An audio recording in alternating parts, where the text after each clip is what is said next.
Hello friends, welcome back to my YouTube channel. आज हम करने वाले हैं measurement and instrumentation test number 2 के सॉल्यूशंस यहाँ पे डिस्कस करेंगे। जो अगर कोई भी क्वेश्चन आपसे नहीं हुआ है तो यहाँ पे देख सकते हैं आप, और अगर हो गया तो अच्छी बात है। जिन लोगों ने अभी तक टेस्ट अटेम्प्ट नहीं किया है वो अभी भी कर सकते हैं Telegram group electric classes by Suman Chaudhary पे जाके। ठीक है, इससे पहले टेस्ट 1 के सॉल्यूशन हमने डिस्कस कर लिए थे, तो अभी तक नहीं देखे तो वो देख सकते हैं आप चैनल पे जाके। तो चलिए स्टार्ट करते हैं आज के लिए। क्वेश्चन नंबर 1 था हमारा, N AC voltmeter using full wave rectification and having a sinusoidal input has an AC sensitivity equal to।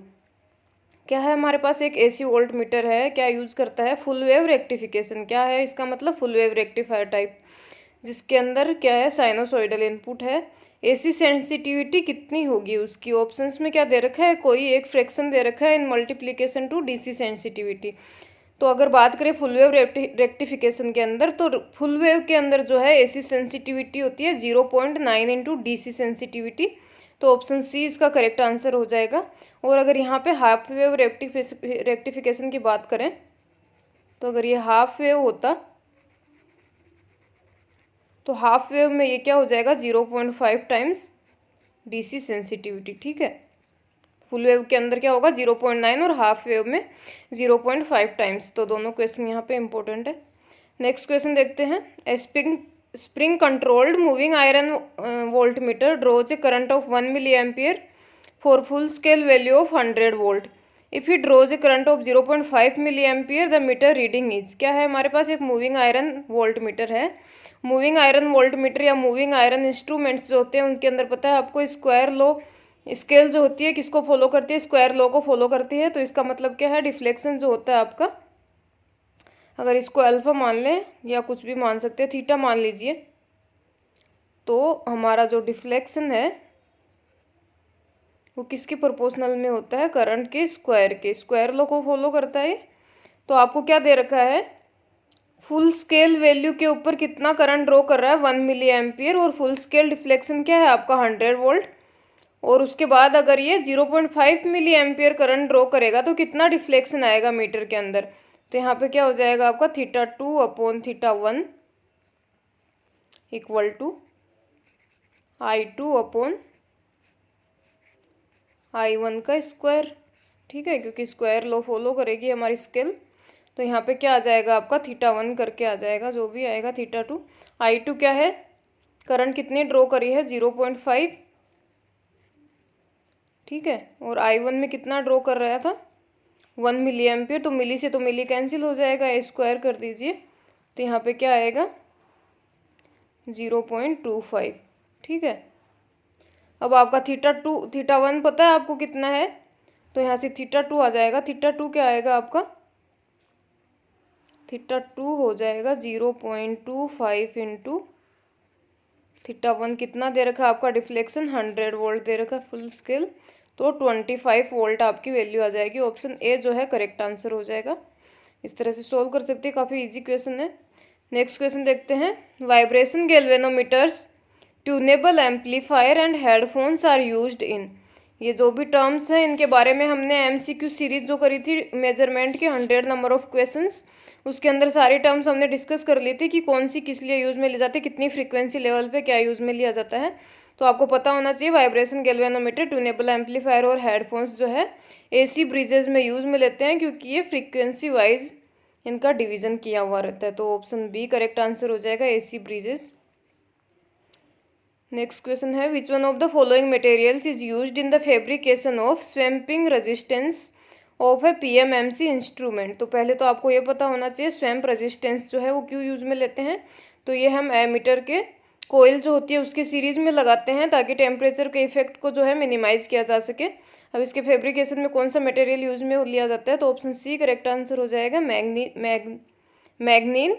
अब ये क्यों लिया जाता है, क्योंकि इसका टेम्परेचर कोफिशिएंट होता है वो बहुत ज़्यादा मिनिमम होता है, तो टेम्परेचर के इफेक्ट को मिनिमाइज किया जा सकता है, इसलिए यूज में लेते हैं।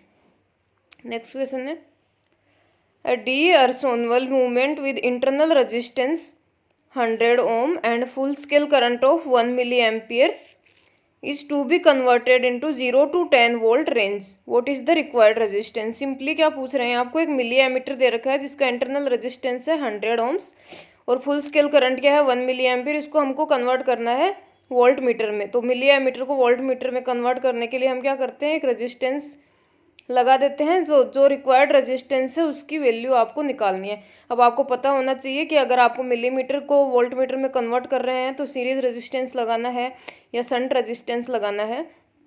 तो इसके अंदर क्या करते हैं, हम सीरीज रेजिस्टेंस लगाते हैं यहाँ पे। तो उस सीरीज रेजिस्टेंस की वैल्यू फाइंड आउट करनी है। अब आपको पता है जो भी रेजिस्टेंस के लिए फाइंड आउट करते हैं वैल्यूज, तो पहले हम मल्टीप्लीकेशन फैक्टर फाइंड आउट करते हैं एम, और ये क्या होता है, अब हमें वोल्टेज में कन्वर्ट करता है तो इसमें वोल्टेज की वैल्यू डालते हैं V upon V M. V M क्या है आपकी, जो वैल्यू आपके उसकी होती है मीटर की, और V क्या है आपका जो कन्वर्ट करना है आपको, ठीक है। अब यहाँ पे क्या हो जाएगा, वी एम मतलब मेजर्ड या इस तरह का कुछ भी वैल्यू जो आपको मीटर की ऑलरेडी वैल्यू दे रखी है वो है आपकी वी एम, ठीक है। अब आपको वी एम तो दे ही नहीं रखा है यहाँ पे, तो वी एम फाइंड आउट करना पड़ेगा। उसके लिए हमें क्या दे रखा है, करंट दे रखा है 1 मिली एम्पियर और रेजिस्टेंस दे रखा है 100 ओम्स। तो वी तो आपको पता है कितना दे रखा है, 10 वोल्ट दे रखा है, तो ये कर देंगे 10 अपॉन वी एम क्या करेंगे 1 इंटू 10⁻⁻3, ठीक है, into V equal to I R करेंगे ना, तो ये हो जाएगा 100। 100 क्या है आपका रेजिस्टेंस, इंटरनल रेजिस्टेंस। तो इसकी क्या वैल्यू आ जाएगी, आपकी वैल्यू आ जाएगी 100, ठीक है। तो एम की वैल्यू आ गई आपके पास 100। अब आप क्या करेंगे, फॉर्मूला में रख देंगे इसको। तो सीरीज रेजिस्टेंस निकालना है आपको, सीरीज रेजिस्टेंस के लिए फॉर्मूला लगा दीजिए।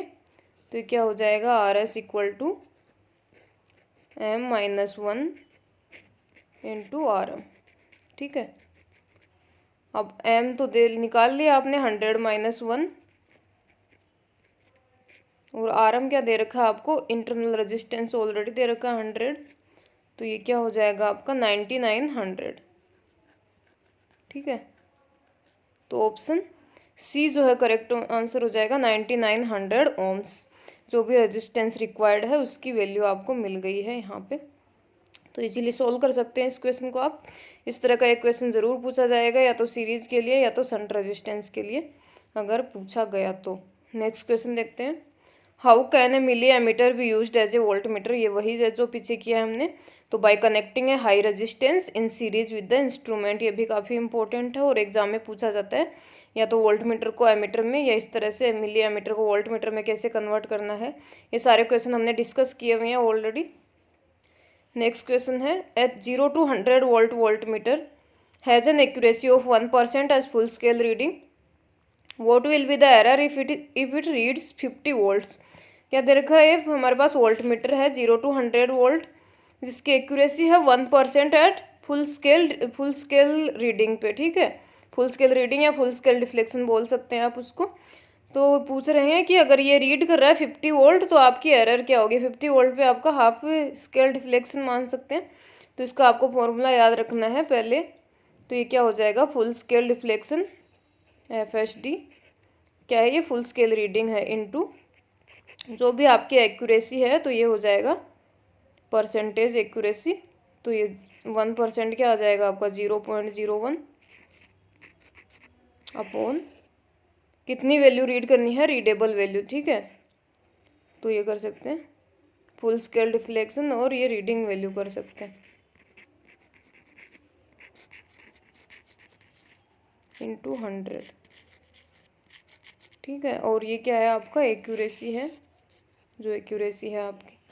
तो फुल स्केल डिफ्लेक्शन कितना है 100 वोल्ट इंटू 0.01 अपॉन में रीडिंग वैल्यू कितनी है आपकी 50 वोल्ट, और ये आपका आ जाएगा 100। तो ये तो आपका हो गया कैंसिल। तो ये क्या आ जाएगा आपका 2% आ जाएगा यहाँ पे, क्योंकि 100 लिया परसेंटेज में निकाला है हमने। तो ऑप्शन बी करेक्ट आंसर हो जाएगा 2%। ये फॉर्मूला याद रख लेना है। इसी तरह से फुल स्केल रीडिंग रख देनी है, यहाँ पे जितनी भी परसेंटेज एक्यूरेसी दे रखी है वो रख देनी है, यहाँ पे कितनी वैल्यू रीड करता है वो रख देना है। तो आपका आंसर आ जाएगा यहाँ पे। नेक्स्ट क्वेश्चन करते हैं, guard circuits are used in insulation resistance measurements too. Insulation resistance का मेजरमेंट जब हम करते हैं तो हम गार्ड सर्किट यूज़ करते हैं। वो किस लिए यूज़ में करते हैं, क्योंकि हमारी एक लीकेज करंट जो है फ्लो होती है। तो गार्ड सर्किट जो है लीकेज करंट को एक पाथ प्रोवाइड करा देता है। तो यहाँ पे हमारा लीकेज करंट का इफेक्ट जो है रिड्यूस हो जाता है। तो ऑप्शन बी इसमें करेक्ट आंसर हो जाएगा, to reduce the effect of leakage current on measurement. Next question है, if one of the spring control springs of a permanent magnet coil ammeter is broken then on being connected it will read. अगर एक हमारे पास PMMC coil है, उसकी एक control spring जो है क्या हो जाती है, ब्रोकन मतलब टूट जाती है, डैमेज हो जाती है, तो हमारा मीटर क्या रीड करेगा ये पूछ रहे हैं। तो हमने पहले भी डिस्कस किया है, मैंने काफ़ी बार बताया आपको, PMMC इंस्ट्रूमेंट में अगर कोई कंट्रोल स्प्रिंग आपकी ब्रेक हो जाती है तो ज़ीरो डिफ्लेक्शन शो करता है। तो ऑप्शन ए करेक्ट आंसर हो जाएगा, 0। नेक्स्ट क्वेश्चन है, what is the multiplying factor of A shunt of 200 ohm resistance when used with A galvanometer of 1000 ohm resistance. क्या पूछा है, मल्टीप्लाइंग फैक्टर m जो निकालते हैं हम उसकी वैल्यू पूछी है यहाँ पे, कितनी होगी। शंट रेजिस्टेंस जो हमें रिक्वायर्ड है उसकी वैल्यू कितनी है, 200 ओम्स, और गैल्वेनोमीटर का इंटरनल रेजिस्टेंस जो कितना दे रखा है, 1000 ओम्स। तो आप मल्टीप्लाइंग फैक्टर यहाँ पे निकाल सकते हैं। किस तरह से निकालेंगे, अब आपको V और VM दे नहीं रखा, I और IM दे नहीं रखा है, तो आपको डायरेक्ट फॉर्मूला लगाना पड़ेगा किसका, शंट रेजिस्टेंस का। तो RSS इक्वल टू क्या करते हैं अपन, RM अपॉन M-1। ठीक है, तो यहाँ पे क्या हो जाएगा आपका M-1 इक्वल टू RM कितना दे रखा है आपका, मीटर का जो रेजिस्टेंस है जो ये 1000 ओम है, और RSS कितना दे रखा है, शंट रेजिस्टेंस 200 ओम्स, तो ये आपका हो जाएगा 5। यहाँ से अगर आप M की वैल्यू निकालेंगे तो M क्या आ जाएगा आपका, 5 + 1 इक्वल टू 6। तो M की वैल्यू आ जाएगी 6। तो ऑप्शन बी करेक्ट आंसर हो जाएगा आपका 6। इस तरह से M की वैल्यू निकाल सकते हैं आप। फॉर्मूला याद होना चाहिए, शंट रेजिस्टेंस के लिए कौन सा फॉर्मूला यूज़ में लेते हैं और सीरीज रेजिस्टेंस के लिए कौन सा फॉर्मूला यूज़ में लेते हैं। तो हमारे 10 नंबर ऑफ क्वेश्चन थे। इजी क्वेश्चन है, काफ़ी इजी क्वेश्चन है।